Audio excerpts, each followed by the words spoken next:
그러므로 너희는 하나님이 택하사 거룩하고 사랑받는 자처럼 긍휼과 자비와 겸손과 온유와 오래 참음을 옷 입고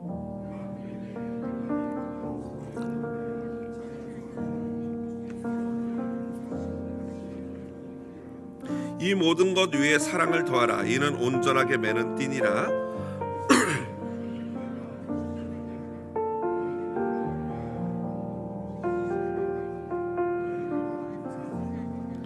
그리스도의 말씀이 너희 속에 풍성히 거하여 모든 지혜로 피차 가르치며 권면하고 시와 찬송과 신령한 노래를 부르며 감사하는 마음으로 하나님을 찬양하고 또 무엇을 하든지 말에나 일에나 다 주 예수의 이름으로 하고 그를 힘입어 하나님 아버지께 감사하라. 아멘. 오늘 본문인 골로새서 3장 12절로 17절 말씀 가지고요, 예수를 힘입어 감사하는 삶이라는 제목으로 말씀의 은혜 나누도록 하겠습니다. 오늘은 추수감사 주일입니다. 그래서 추수감사절 매년 오는 이 주일 설교를 이번에는 어떻게 할까라고 생각을 하며 본문을 찾아보기 시작했습니다. 그래서 온라인 성경, 요즘 그런 앱 많이 있지 않습니까? 온라인 성경에서 검색창에다가 제가 감사라는 단어를 쓰고 검색을 눌렀어요. 그랬더니 한 180 몇 개, 200여 개의 관련된 구절이 나오더라고요. 거의 공식적으로도 성경에 나오는 이 감사의 단어가 한 그 정도 180개에서 200개 정도 된다고 합니다. 아마도 헬라어 원본이라든가 아니면 영어 성경 또는 영어에서도 여러 가지 버전들이 있지 않습니까? 한국말도 마찬가지고요. 그 버전들에 따라서 아마 조금씩 차이는 있을 것입니다. 그럼에도 불구하고 한 180에서 200여 개 정도의 감사와 관련된 단어가 나오는데요. 그게 왜 이렇게 많이 나오냐 하면 그것은 바로 감사가 우리 기독교의 본질이기 때문일 것입니다. 감사가 빠진 기독교는 껍데기에 불과하죠. 왜냐하면 감사의 본질은 하나님께서 우리를 위해서 하신 일과 하실 일에 대해서 반응하는 마음을 이 외부로 표출하는 구체적인 말과 행동이 바로 감사이기 때문입니다. 즉 감사는 그래서 우리의 무엇과 연결되겠습니까? 곧 믿음과 밀접하게 연관이 있습니다. 한마디로 말하면 평소에 잘 감사하지 못하는 사람은요, 분명히 그 믿음이 어리거나 또는 믿음이 약한 것입니다. 벨기에 출신의 신부인 다미앙이라는 신부는요, 하와이 호놀룰루에서 사제 서품을 받았는데요, 이 카톨릭 본부에서 이 호놀룰루를 떠나서 그 옆에 있는 섬 몰로카이 섬으로 가라라고 명령이 내려왔습니다. 그런데 그 당시 몰로카이는요, 한센인들, 그러니까 옛날 말로 하자면 문둥병자들을 격리시켜 놓은 그런 섬이었어요. 그는 그 몰로카이 섬에 가서 열심히 선교를 했습니다. 그런데 그가 열심히 사랑하고 선교할 때마다 돌아오는 반응은 이런 거였어요. 만일 당신이 우리와 같은 한센인이라면은 당신도 감사할 수 있겠는가? 라는 질문이 돌아왔습니다. 그래서 다미앙 신부는요, 이후에 하나님께 이렇게 기도했습니다. 하나님, 저도 한센인이 되게 하여 주시옵소서.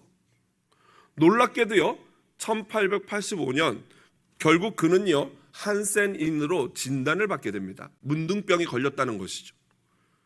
한센인으로 진단을 받은 다미앙 신부는요, 다음과 같이 기도했어요. 같이 한번 읽어볼까요? 큰 목소리를 읽어보겠습니다. 이제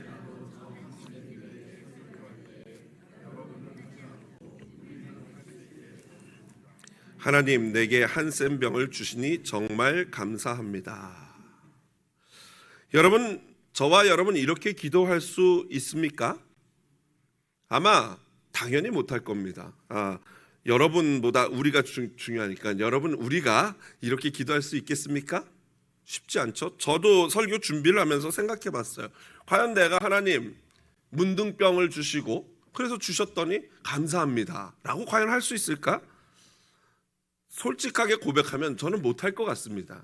지금 상태로는, 지금의 믿음의 상태로는 절대 이렇게 할 수가 없을 거예요. 분명한 것은 다미앙 신부는 이 자리에 있는 그 누구보다, 저와 여러분 그 누구보다도 그분의 믿음이 좋아요, 나빠요? 훨씬 좋죠. 비교할 수 없을 정도로 그분의 믿음이 좋은 겁니다. 여러분, 이처럼 감사는요, 놀랍게도 한계가 없어요. 이 감사라는 것은요, 한계가 없어요. 어떤 일이 벌어져도 감사할 수 있는, 이게 감사의 특징이죠. 만일 저와 여러분이 나의 모든 상황에 대해서 감사하지 못한다면은 그것은 분명히 저와 여러분의 믿음이 약하거나 어린 것입니다.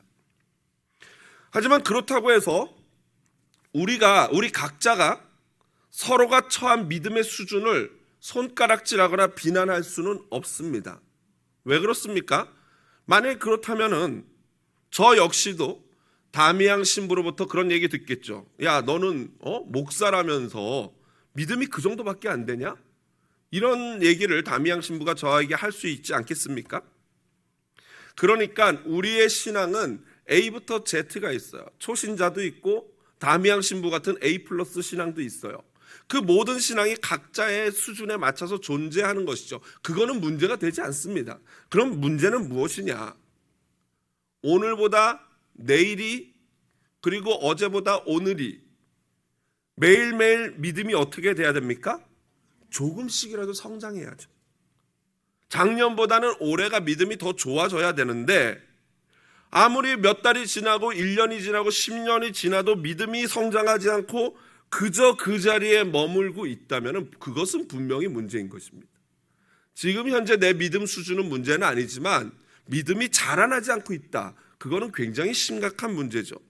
만일 진짜 우리가 구원받은 것, 예수 이름을 믿고 구원받은 것이 맞다면, 새 생명을 가졌다면 자연스럽게 우리는 시간이 흐르면서 믿음이 자라나야 하는 거예요.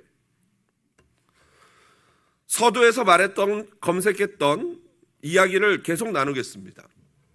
제가 성경을 이렇게 검색해보고 200여 개 가까운 구절을 하나씩 살펴보았어요.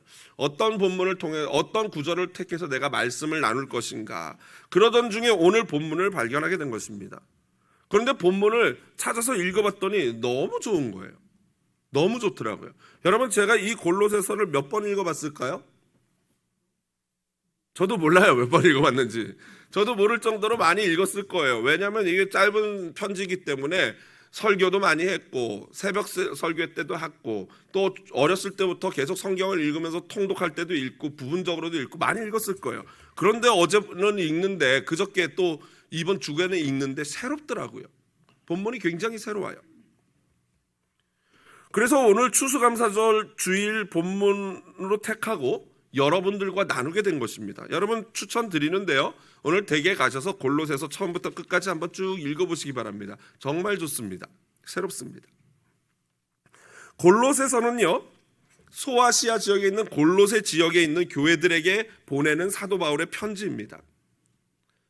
여러분, 특별히 오늘 좀 설교를 집중해서 잘 들으셔야 되는 게, 여러분 주보 안쪽에 보시면 뭐가 있습니까? 오늘 구역 모임이 있죠. 그런데 이번 주는 특별하게 우리 큐티로 안 하고 설교를 토대로 해서 여러분 구역 공과를 진행할 거예요. 그리고 보면은 무시무시한 가로놓기가 있습니다. 그 정답이요, 설교 듣는 중에 다 나오거든요. 여러분 눈치 있는 분들은 설교를 집중해서 들으면서 볼펜으로 답을 쓰실 수 있을 것입니다. 이렇게 친절한 목사가 있다니. 자, 계속 말씀 전합니다. 전체 지중해로 보면요, 북쪽 해안선 쪽에 위치했습니다. 지도 한번 볼까요? 불 좀 꺼주시고. 골로새에서요. 여기 보면은 갈라디아라고 돼 있고 저기는 이제 소위 말하는 소아시아, 터키 지역이라, 오늘날 터키 지역 하는데요. 거기 보면 골로새가 있잖아요. 골로새 바로 옆에, 여기 지금 지도에는 나오지 않지만 라오디게아 교회가 있습니다. 불과 10마일, 16km 떨어져 있습니다. 라오디게아 교회. 그리고 100마일 떨어진 곳에 해안 도시에 에베소가 있죠. 그리고 저쪽으로 넘어가면 그리스 지역에 고린도, 데살로니가, 빌립보 지역이 있는 그런 곳에 위치해 있습니다.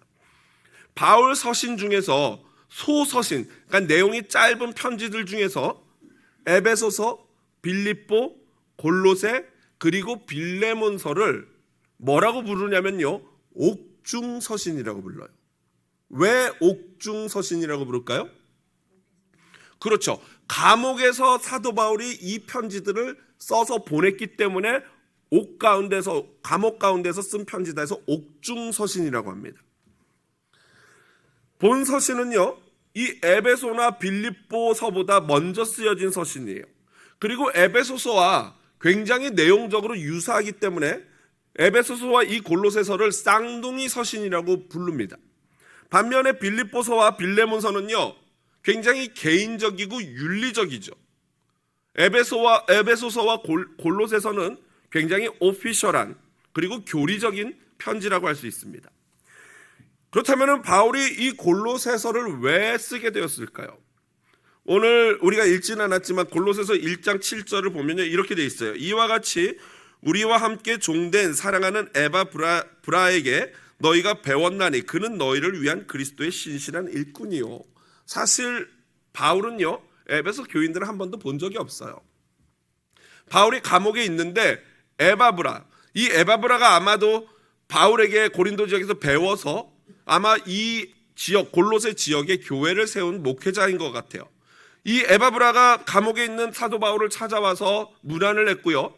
그 에바브라를 통해서 사도 바울이 들어보니까 자신이 섬기는 이 골로새 지역 교회에 문제가 있다는 얘기를 들었어요. 그 문제가 뭐냐라고 물어보니 바로 심각한 이단들의 도전이 있었던 거예요. 그 이야기를 듣고 바울은 이거는 그대로 방치하면 안 되겠구나 생각하고 바로 이 골로새서를 쓰기 시작한 거죠. 그러니까 결국 이 골로새서는 당시 초대교회를 아주 극심하게 공격하기 시작했던 이단들에 대해서 가르치고 그것에 대응하기 위한 쓴 그런 편지라고 할 수 있는 것이죠. 그렇다면은 당시 골로새 교회를 침투에 들었던 이단이 무엇이 있을까? 첫 번째로는 2장 8절과 16절을 보면요, 유대주의적 이단이 있었어요. 유대주의적 이단. 여러분 구원은 무엇으로 받습니까? 믿음으로 받죠. 구원은 아멘이죠. 믿음으로 받습니다. 그런데 이 유대인 기독교인이라고 하는 이 유대주의자들은요, 이방인 사람들에게 뭐라고 말했냐면 너희가 예수 믿는 거로 구원받는 건 맞다. 그렇지만 진짜 구원을 이루고 싶으면 할례를 받아야 된다. 그리고 또 구원을 이루고 싶으면 너 이런 절기도 지키고 이런 부정한 음식, 곰장어, 돼지고기 이런 거 먹으면 안 된다라고 했어요. 여러분 맞습니까? 틀립니까? 틀리죠. 구원은 오직 믿음으로 받는 줄로 믿습니다. 이 유대주의적 이단은 일종의 행위 구원을 주장하는 사람들인 거죠. 두 번째 이단은 철학적 이단이었어요. 2장 16절부터 23절에 보면 등장하는데요. 그건 뭐냐면요, 소위 천사 숭배, 금욕주의를 강조하는 것이었고, 이것이 나중에 1세기가 지나고 2세기가 되면서 가장 초대교회의 영적인 위협이었던 영지주의, 그노시즘이 됩니다. 이 그노시즘, 영지주의는 뭐냐면요, 영적인 것은 무조건 선하고 물질적인 것, 육체적인 것은 무조건 악하다라는 그런 이원론적인 철학 사상이에요. 여러분 이게 왜 문제가 되겠습니까? 이건 굉장히 심각한 문제가 되는데, 예수님을 보십시오. 예수님은 인간이에요, 하나님이세요? 둘 다죠. 예수님은 영적으로 하나님이시면서도 동시에 육체를 가진 완전한 인간이셨어요.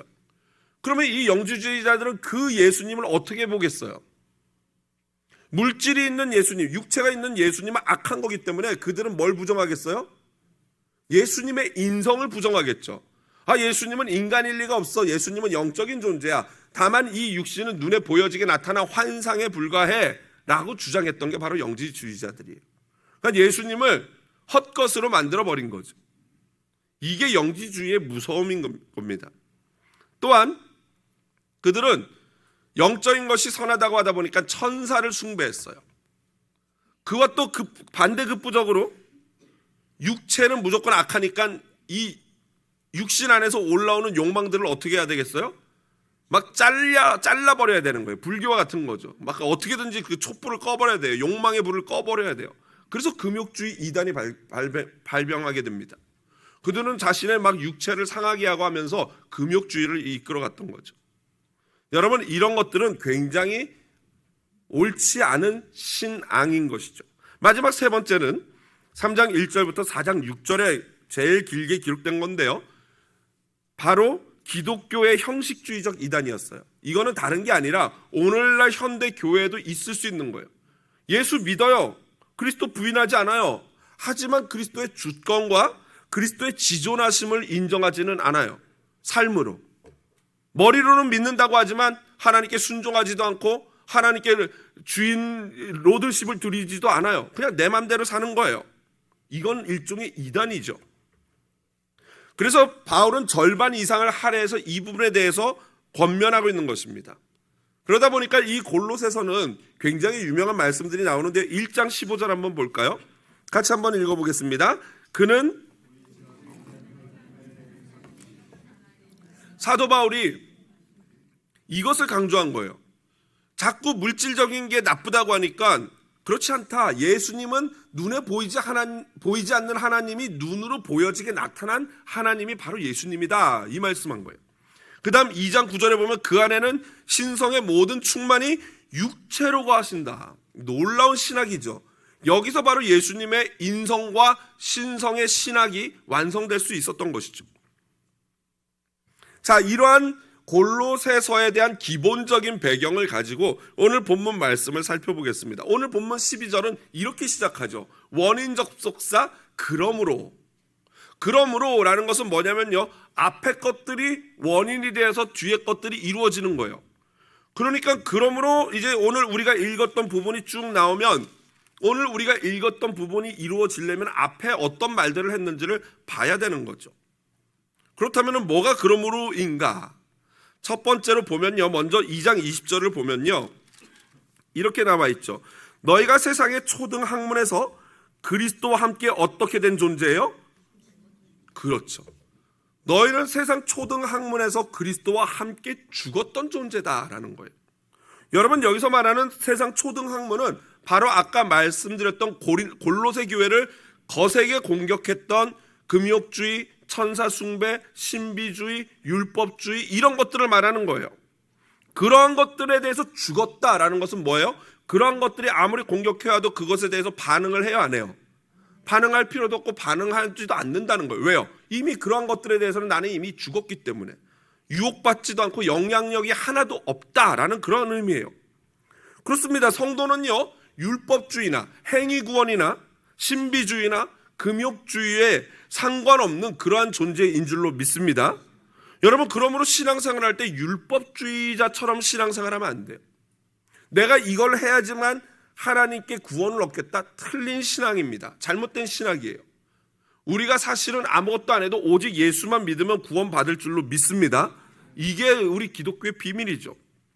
그래서 마치 내가 뭘 해야지 하나님의 사랑을 받을 것처럼 착각한다면 그것은 분명히 문제가 있어요. 그렇지 않아요. 하나님은 저희를 있는 존재 그 자체로 사랑하시는 줄로 믿습니다.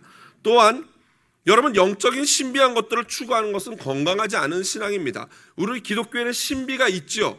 그러나 그 신비를 추구하는 것이 우리 기독교는 아니에요.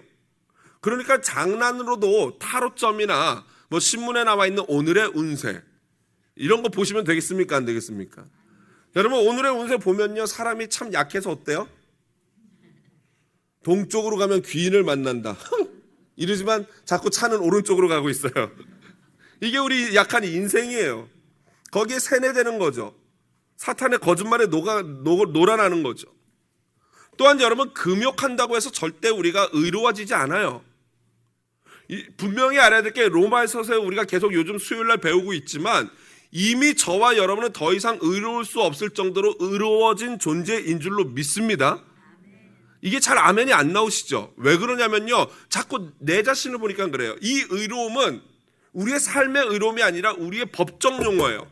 하나님이 말씀으로 우리를 의롭다 하고 재판 땅땅땅 하신 거예요.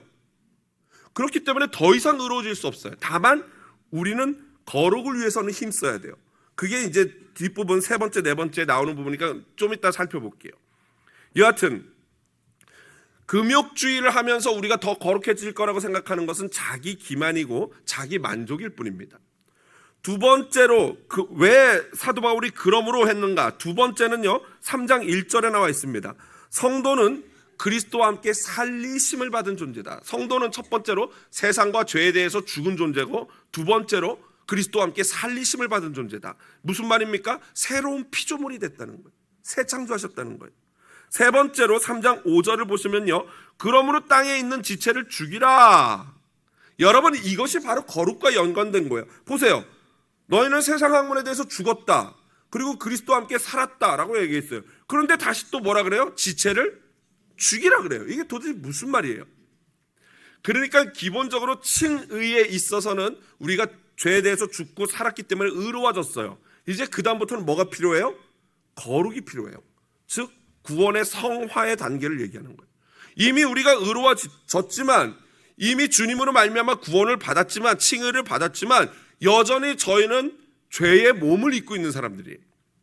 그러므로 이 죄의 몸을 입고 있기 때문에 날마다 우리를 공격하는 죄의 세력과 싸워야 되는 거죠. 이게 성화를 이루는 거예요. 구원 가운데 유일하게 인간이 성령님과 함께 하는 사역이 성화예요. 그래서 날마다 말씀 보고 날마다 기도하고 날마다 예배하는 거예요. 그렇게 해서 구원을 받기 때문에 그렇게 하는 게 아니라 이미 구원을 받았기 때문에 우리는 날마다 기도하고 날마다 말씀 보고 날마다 찬양하는 것입니다. 왜냐하면 그렇게 해야 예수 그리스도의 장성한 분량이 충만한 데까지 이를 수 있기 때문이에요. 성도는 바로 그 거룩을 힘써야 하는 그러한 존재, 즉 땅의 지체를 죽여야 하는, 땅에서 지체를 죽여야 하는 그러한 존재인 것입니다. 마지막으로 12절 보시면요, 사도 바울이 10절 보시면 이렇게 말하죠. 새 사람을 입었으니, 새 사람을 입었다. 이게 앞에 말했던 걸 한 단어로 표현한 거예요. 그리스도와 함께 죄에 대해서, 세상 학문에 대해서 죽고 다시 살고 그 다음에 날마다 거룩함으로 이 땅에 있는 지체를 죽이는 너희는 어떤 존재라는 거예요? 새 사람이다 라는 거예요. 새 사람. 그러니까 이것을 사도 바울은 새 사람이다 라고 10절에 표현해 놓고 다시 12절에 이것을 풀어서 정리합니다. 그럼 새 사람이란 어떤 사람인가? 당신들은 하나님이 택하셔서 거룩하게 하신 존재이며 하나님께 사랑받은 자들입니다. 이게 바로 새 사람이라는 거예요. 그러니까 이 자리에 계신 저와 여러분이 모두 새 사람인, 새로운 피조물, 새 사람인 줄로 믿습니다. 그러므로가 12절이 바로 이제 시작되는 거예요. 너희가 이러한 존재이므로, 그러므로 하나님이 택하시고 거룩하게 하시고 사랑을 주신 존재, 그래서 새 사람이 되었으므로, 그러므로 이제 당신들은 이렇게 사십시오 라는 얘기예요. 그러면 그렇게 살아야 되는 것이 오늘 본문에 딱 두 가지 크게 나옵니다. 두 가지만 살펴보겠습니다. 첫 번째로, 이미 거룩하게 되고 사랑받고 택하심을 받은 새 사람이 된 우리들은 어떤 삶을 살아야 되냐? 바로 사랑입니다. 첫 번째가 사랑. 사도 바울은요, 오늘 본문에서 새 사람을 입으라 라는 표현으로 옷을 입는 것을 비유적으로 표현해요. 그러므로 첫 번째 우리가 입어야 될 옷은 사랑의 옷이다 라는 것입니다. 사랑의 옷. 그런데 사랑의 옷이라는 것이 그냥 사랑 하나뿐이 아니에요. 그 안에는 많은 파생되는 옷들이 있습니다. 예를 들자면 이거죠. 옷을 예를 들자면, 여러분 가운데 겨울에 코트 하나만 입고 외출하는 분 계십니까? 그렇죠? 그런 분을 뭐라 그러는지 아십니까?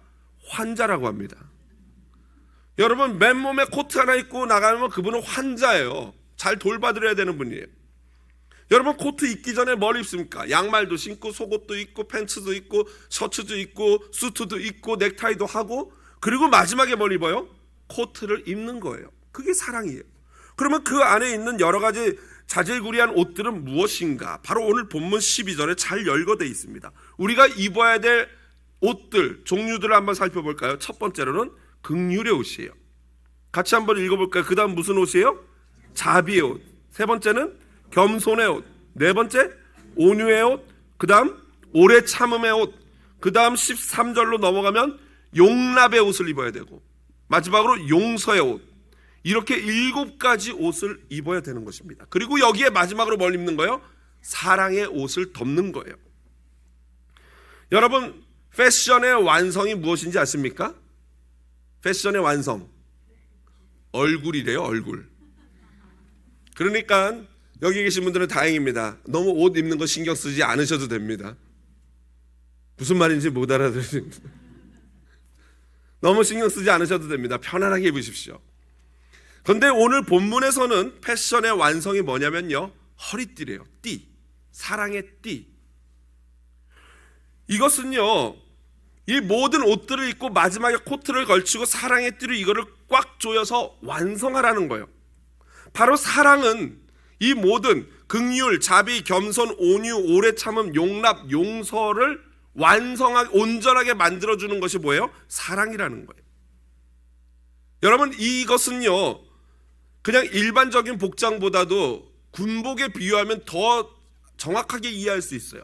당시 로마 군인들의 옷이 이렇게 왜 치마처럼 생기고 헐렁헐렁하지 않습니까? 그런데 전투를 하려면 반드시 뭘 조여야 돼요? 허리띠를 띄어야 돼요. 그래야지만 허리띠를 띄고 칼을 찰 수 있습니다. 오늘날 군인도 마찬가지예요. 군대 다녀오신 분은 아시겠지만 이 허리에다 요대라는 허리띠라는 것을 띱니다. 그리고 거기에는 뭘 달아요? 총탄도 달고 탄창도 달고 수류탄도 달고 물통도 달고 뒤에는 판초이라 그래서 비 올 때 입는 우의까지도 답니다. 그래야지 전투에 나갈 수 있는 거예요. 그만큼 허리띠가 마지막을 완성하는, 온전하게 하는 중요한 것이죠. 여러분, 이처럼 사랑은요 이 모든 옷들을 온전하게 하는 굉장히 중요한 요소예요. 예수님이 마지막 잡히시기 전날 밤, 이제 당신의 마지막 시간이 다가옴을 알고 있어요.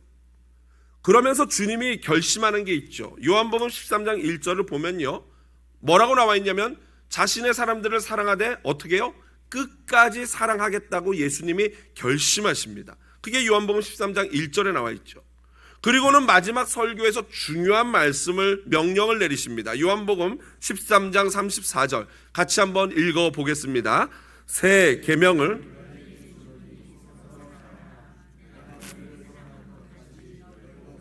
아멘. 계속 이어지는 주옥 같은 마지막 설교가 요한복음 13장에서 17장에 계속 나옵니다.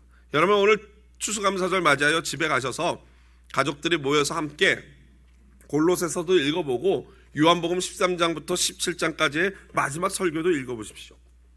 제가 이제 부교육자 시절까지 해서 죄송합니다. 목회를 한 25년 정도 이렇게 하고 있는데요. 하면 할수록 느끼는 것은 결국 이 기독교 우리 목회에는요 가장 필요한 것은 뭐밖에 없어요? 사랑밖에 없어요. 사랑. 그러니까 여러분들 자꾸 남이 어떤 옷 입었는지 신경 쓰지 마시기 바랍니다. 여기서 또 오늘 나이키? 뭐 샤넬? 뭐 이런 얘기 하시면 참 힘들어요. 그 옷을 얘기하는 게 아니고 어떤 옷이에요? 영적인 옷을 얘기하는 거예요. 영적인 옷. 그래서 자꾸 성도들이 모여서 저 사람은 옷이 뭐 어떠니, 옷이 저러니 이런 말 하지 말라는 거예요. 모여 앉아서 자꾸 남의 무슨 옷을 입었네 벗었네 이런 얘기 하지 마시고 자신이 입은 옷이나 잘 돌아보시기 바랍니다. 왠지 아십니까? 혹시 내가 누더기 입고 있을 수도 있거든요. 문제는 내가 누더기 입었는지 내가 알아요, 몰라요? 그걸 모른다는 거예요. 예수님은 심지어 이렇게 말씀하셨어요. 내일 새벽기도 본문이기도 한데 라오디게아 교회죠. 이렇게 말합니다. 같이 한번 요한계시록 3장 17절 읽어보겠습니다. 내가 말하기를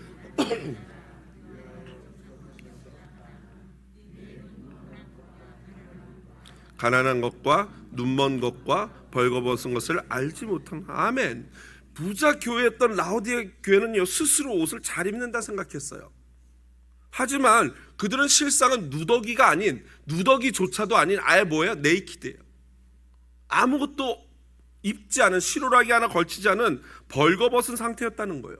그러니까 남 신경 쓸 때가 아니에요. 우리가 지금 내가 진짜 벌거벗었는지 아니면 누더기를 걸쳤는지 그거를 살펴보아야 될 그런 중요한 시점이라는 것이죠. 그것이 바로 13절에 나오는 서로, 그리고 피차, 그리고 16절에 또 나오는 피차. 여러분, 이 신앙생활에 있어서요 사랑과 신앙생활은 절대로 일방적이지 않아요. 서로와 피차, 즉 공동체성을 가지고 있다는 것이죠. 처음에는요 성숙한 사람이 먼저 인사에 손을 내밀어요. 반갑습니다, 사랑합니다. 그런데 그게 1년이 되고 2년이 되고 3년이 돼도 계속 한쪽에서만 사랑을 행하고 이 은혜를 베푼다면은 그것은 오래가지 못합니다. 왜냐하면 우리는 뭐예요? 다 인간이기 때문이에요. 신앙은 그래서 쌍방적이어야 해요. 서로 피차. 시간이 지나면서 서로가 함께 교감을 하고 같이 사랑을 나누고 서로 힘을 내라고 격려를 하는 게 신앙생활이에요. 그러니까 다른 사람이 문제가 아니라 나만 잘하면 아무 문제 없을 줄로 믿습니다. 여러분, 우리 가정도 마찬가지죠. 가정에서 와이프가 문제가 아니에요. 누가 문제예요? 여기서 또 남편이요 이러시면 안 돼요. 내가 문제죠. 내가. 아니 남편들만 남편이요 이러면 안 되고 아내도 문제예요. 각자가 문제인 거예요. 나만 잘하면 되는 거예요. 그러므로 추수감사절 맞이해서 내가 진짜 사랑의 띠를 잘 띠고 있는지, 영적인 이 사랑의 옷을 내가 잘 입고 있는지를 살펴보는 은혜로운 추수감사주일 되시기를 주님의 이름으로 축복드립니다. 두 번째로 입어야 될 것은 이미 아시겠지만 바로 감사의 옷입니다. 이 감사의 중요함은 앞에 서론에서 이미 살펴보았죠. 그런데 이렇게 중요한 감사가 만일 저와 여러분의 삶에서 사라져버린다면 어떤 일이 벌어질까요? 여러분, 첫 번째로 감사가 실종되면요, 정확합니다. 감사가 실종된 사람은 그것이 외부로 표출되어지게 돼 있어요. 감사가 사라지면 외적으로 가장 먼저 어떤 현상이 벌어질 것 같습니까? 그러죠. 잘하시네요. 감사가 사라지면요, 입이 열릴 때마다 뭐가 튀어나와요? 불만과 불평이 쏟아져 나옵니다. 그런데 이런 분들이 꼭 어딜 가나 꼭 한두 분은 계셔요. 그렇죠? 옛날에 스머프라는 이 애들 애니메이션 만화가 있었는데 거기 보면 투덜이 스머프가 있었어요. 걔는요 뭘 해도 투덜이야. 뭘 먹어도 투덜. 어딜 가도 투덜 꼭 있어요. 그런데 이런 분이 한 분 계시면은 그 모임이나 공동체 분위기가 어떻습니까? 굉장히 꽝이죠. 다른 사람들까지도 불편하게 만들어 버려요. 왜냐하면은 이 원망과 불평은요 영적인 전염병이기 때문이에요. 누가 먼저 원망하기 시작하면은 광야의 이스라엘 민족처럼 사람들이 다 거기에 넘어가게 되래요. 그러므로 여러분, 이런 원망하고 불평하고 불만하는 분이 습관인 분 옆에서 내가 신앙생활 하는 게 자신 있으면 하셔도 되지만, 내가 진짜 이 사람 옆에 있다가 내 신앙까지 갉아먹겠다 할 때는 어느 정도 적절한 거리를 두는 게 상책입니다. 그리고 그거보다 더 중요한 거는 만일 내가 그런 사람인지 아닌지는 살펴봐야 돼요. 혹시 내가 그런 사람은 아닌지는 내 자신이 스스로 돌아보면서 살펴보아야 합니다. 그리고 만약 나한테 약간 목사님 말씀하신 그런 부분이 있는 것 같은데 하면 그때부터는요 이를 악물고 고쳐야 돼요. 이를 악물고 불평하고 원망하고 불만하는 그 습관을 고쳐야 하는 것입니다. 저도 이번 추수감사절을 겪으면서 많은 이 깨우침을 얻게 되는데요. 지난번에도 몇 번 소개해드렸지만 우리 교회가 이상하게 외부로 좋은 소문이 났대요. 믿거나 안 믿거나 그랬대요. 그래서 실제로 제가 몇 주 전에 말씀드리지 않았습니까? 토요일날 저녁에 어떤 오레곤에 사는 성도님이 전화를 해가지고 추천을 받아서 이렇게 교회를 한번 여쭤보게 됐다고. 자기 오레곤에서 일로 이사 올 건데 가면은 우리 교회를 나가고 싶은데 여쭤볼 것이 있다고 전화가 왔어요. 그래서 했어요. 통화를 하고 열심히 설명을 드렸어요. 외부에서는 정말 좋은 교회라고 소문이 났는데 지금 이 교회를 다니시는 성도 여러분은 어떻습니까? 진짜 좋으십니까? 기분이 좋아지네요. 당연히 그래야죠. 그런데 그렇지 않을 수도 있지 않겠습니까? 여러분, 제가 신방을 해보고 목회를 해보니까요, 문제 없는 가정이 있어요, 없어요? 어떻게 이렇게 잘하세요? 왜 잘 알아요? 우리 가정에 문제가 있으니까. 제가 신방에 보면요, 문제는 다 다르지만 문제 없는 가정 하나도 없어요. 종류만 다를 뿐이지 다 문제가 있어요. 그러니까 서로 뭐라고 말할 필요가 없어요.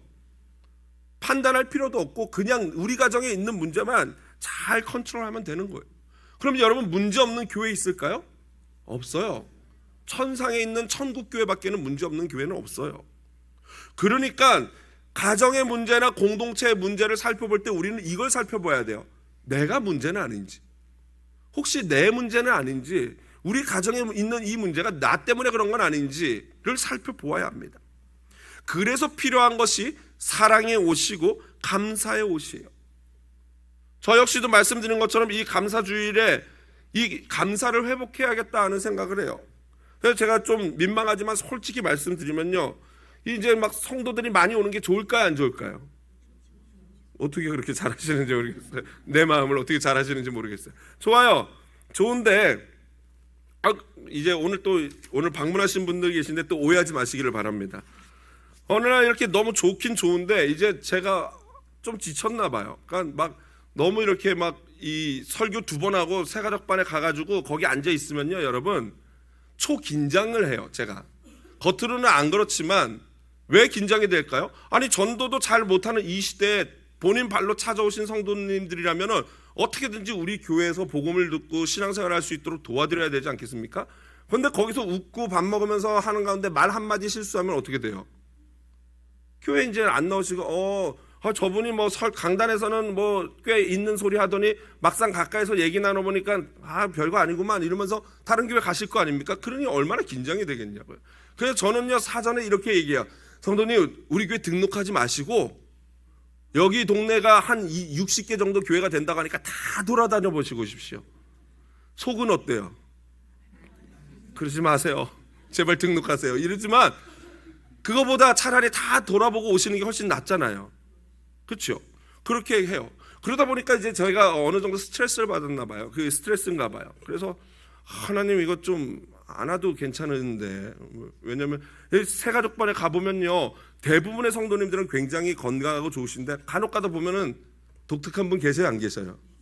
있잖아요. 그런 분들 보면은 제가 헉해요. 이거 내 능력 바뀐데, 이거 내가 감당하기 어려운 분이신데, 이런 생각이 들어요. 그래서 저는 눈물로 기도해. 하나님 제발 제가 감당할 수 있는 분만 보내주십시오. 그랬더니 2주 동안 새가족이 안 오시네요. 계속 이 교인 동정이 비어 있어요. 누가 새가족이 교만했구나, 회개합니다 주님 했더니 또 오늘 2부 예배 때 오셨어요, 성도님들이. 그런데 여러분 생각해 보십시오. 하나님 내가 감당할 만한 성도만 보내주십시오라는 이 기도가 옳아요, 틀려요?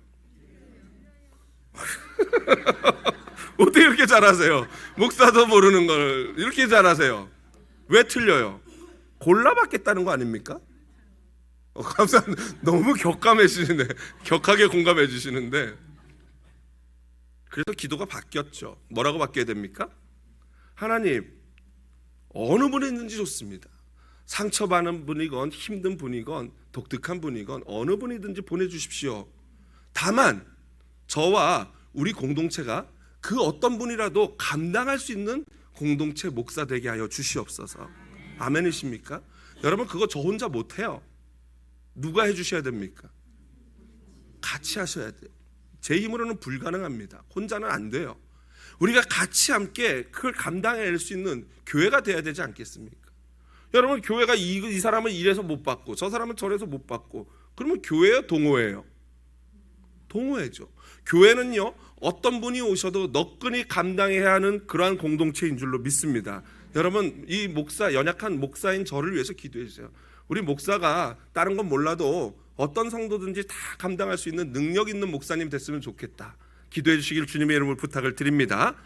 2번째로 감사가 실종되면요 내적인, 첫 번째로 외적으로 다른 사람들에 대해서 불만과 불평이 나오면요 2번째로는 감사가 실종되면 내적인 문제가 생기는데 그게 뭐냐면요 평안이 사라지는 거예요. 평강이 사라지면 그때부터 뭐가 그 대신 자리 잡습니까? 불안함이, 두려움, 피해의식 이런 것들이 그 마음에 자리 잡게 돼요. 여러분 감사가 넘치는 분들 주변에 있죠. 또 특이하신 분들 계세요. 그분은 보면 이상하게 맨날 감사해요.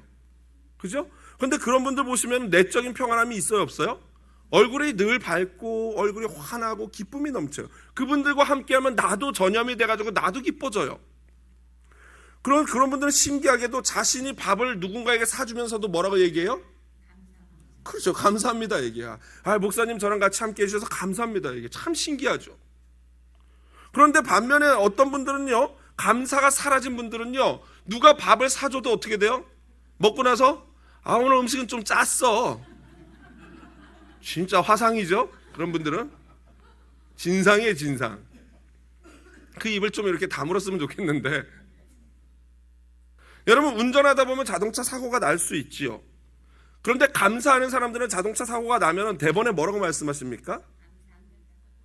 지켜주셔서 감사하다. 그리고 더 나아가서 그동안 오랫동안 운전했는데 하나님이 그동안 나를 이렇게 지켜주셨구나라고 감사해요. 그런데 감사가 실종된 사람은요 한 번의 교통사고가 딱 나면은 그걸로 인해서 두려움이 확 사로잡으면서 운전대를 다시 잡지 못해요. 물론 처음 운전면허를 따고 초보 운전을 하다가 사고 나는 분들이 있어요. 그런 분들은 트라우마가 생겨서 운전을 못하게 되는 경우들이 종종 있어요. 그런 분들은 전문적인 상담이나 치료를 받아야죠. 그게 아니라 뭐 10년을 운전하고 했는데 뭐 5년을 운전하고 했는데 사고가 한 번 딱 났어요. 딱 한 번. 그런데 그거로 인해서 두려움이 확 들어오고 불안함이 들어오면은 그 사람이 잊어버린 건 뭐예요? 5년 동안에 하나님이 지켜주시고 사고 한 번도 나지 않게 하신 거는 싹 다 잊어버리고 단 한 번 사고 나는 걸로 뭐예요? 믿음이 사라져버리는 거죠. 하나님이 날 지키지 않는구나. 두렵네. 또 사고 나겠네. 이게 바로 감사가 없어진 사람의 문제인 거죠. 이렇게 감사가 없어지면요, 손해를 보고 어려움을 겪게 돼요. 사도 바울은요, 데살로니가전서 5장 18절 보면 범사에 감사하라고 명령하지요. 여러분, 우리가 감사하는 것이 얼마나 귀하고 좋은 것인지, 내게 유익하고 마땅하고 그것이 내 영을 살리는 것이라는 거 모르는 분 계십니까? 아무도 없을 거예요. 다 감사가 중요하고 좋은 것 아실 거예요. 그런데 사실 우리는요, 모든 것이 잘 풀릴 때 얼마든지 기뻐하고 감사할 수 있어요, 없어요? 있어요. 어카운트에 돈이 빵빵하고 비즈니스 잘 되고 자녀 건강하고 부모님 건강하고 뭐 애들 학교 잘 가고 뭐 나 건강하면은 아유 감사하네 이럴 수 있어요. 그런데 문제는 어카운트, 비즈니스 어카운트와 집 내 은행 통장의 잔고가 제로일 때, 아니 제로가 아니라 마이너스가 됐을 때, 심각한 병에 걸렸을 때, 관계가 완전히 망가지고 자녀가 학교에서 문제만 일으킬 때, 그리고 비즈니스가 점점 어려울 그때, 바로 그때 그 모든 일에, 즉 범사에 감사할 수 있을까 하는 문제죠. 여러분 쉽습니까? 어렵습니까? 어려워요. 그런데 분명히 성경 말씀에 범사에 감사하라라고 명령하셨어요. 그러면 진짜 믿음이 있다면 우리는 그 명령에 순종해야겠죠. 그렇다면 이 어려운 명령에 우리가 어떻게 순종할 수 있을까? 그 순종할 수 있는 비결이 오늘 본문에 3가지로 나와 있습니다. 그것만 정리하고 말씀을 마치겠습니다. 첫 번째로 16절 상반절 보시면요, 바로 첫 번째로 그리스도의 말씀을 서로 가르치고 권면해야 합니다. 아멘.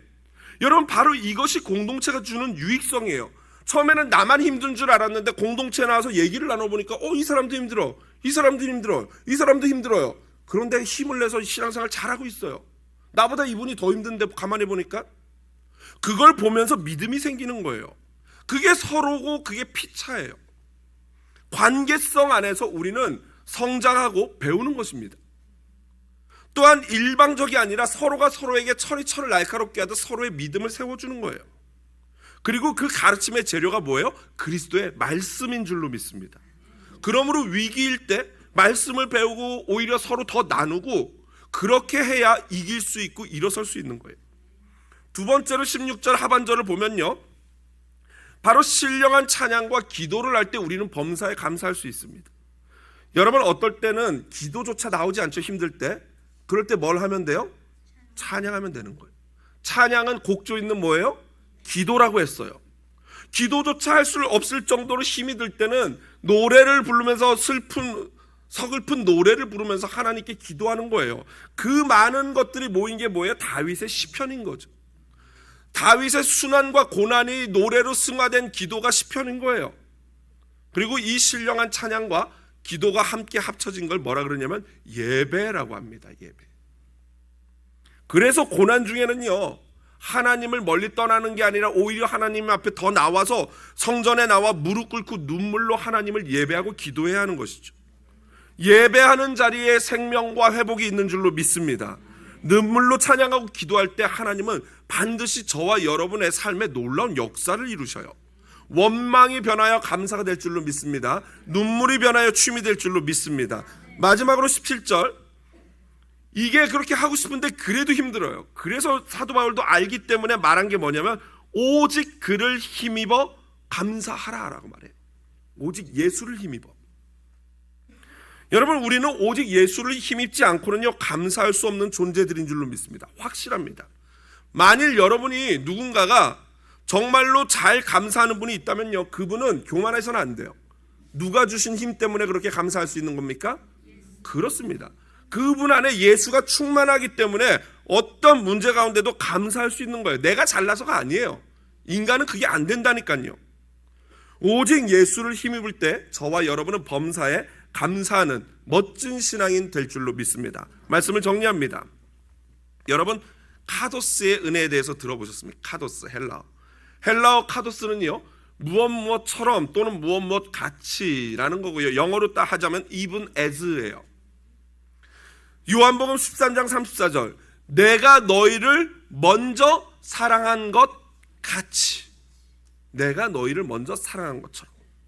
주께서 오늘 13절 하반절, 주께서 너희를 먼저 용서하신 것 같이 너희도 용서하라. 이게 카도스의 은혜예요. 우리가 서로 사랑하고 범사에 감사하고 평강을 누릴 수 있는 것은요, 그 근원적인 힘은 바로 우리가 죄인 되었을 때 먼저 우리를 찾아오셔서 사랑하시고 먼저 우리를 용서하신 그 예수 그리스도의 사랑을 힘입지 않고는 도저히 할 수가 없는 것입니다. 그 예수만 생각할 때 우리는 모든 걸 다 잃어도 예수로 말미암아 예수를 인하여 감사할 수 있는 거예요. 사랑할 수 있는 거예요. 평안할 수 있는 거예요. 오늘 추수감사주일을 맞아 그 예수를 힘입어 사랑과 감사와 평강이 넘치는 성도요, 우리들 가정이요, 우리 교회 공동체 되시기를 주님의 이름으로 축원드립니다.